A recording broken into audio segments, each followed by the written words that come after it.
आपण देखील चांगली बॅटिंग करताय असं निदर्शन आलं. आपण देखील या टीममध्ये सहभागी व्हा. नेक्स्ट टाइम जेव्हा तुम्ही टुर्नामेंट घ्याल आणि खास करून महाराष्ट्राच्या राजकीय क्षेत्रामध्ये असणाऱ्या सर्व लोकांना एकत्रित करून तुम्ही जर टुर्नामेंट घेतलं तर त्याच्यामध्ये नक्कीच तिथे खेळ. आणि झालं असं आहे की मराठी मीडिया अतिशय हुशार आणि नेहमी गुगली टाकणारी मीडिया त्या ठिकाणी असल्यामुळे अनेक वेळा तुम्हाला समोर गेल्यानंतर गुगली कशी खेळायची हे मला तिथे कळालं आहे. त्यामुळे माझ्या राजकीय चरणघडणीमध्ये मीडिया सुद्धा खूप मोठा रोल आहे. आता गुगली खेळू शकतो. त्यामुळे टुर्नामेंट जेव्हा होईल तेव्हा राजकीय दृष्टिकोनातून जे काही खेळायचं असेल तिथं खेळेल. पण खेळताना क्रिकेट कसं खेळलं पाहिजे तसं खेळेल.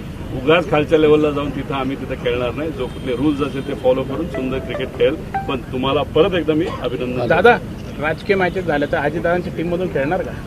अजितदादांच्या टीममधून खेळणार का? मी एकच तुम्हाला सांगतो, ज्या पद्धतीने माझी चरणगणना राजकारणामध्ये सुरू आहे, ज्या दिशेने त्या ठिकाणी चालवलं, जो संघर्ष आम्ही सर्वजण करत आहोत, कारण का प्रॅक्टिस केल्याशिवाय आपण चांगलं क्रिकेट खेळू शकत नाही. माझी प्रॅक्टिस बऱ्यापैकी तिथं झालेली आहे.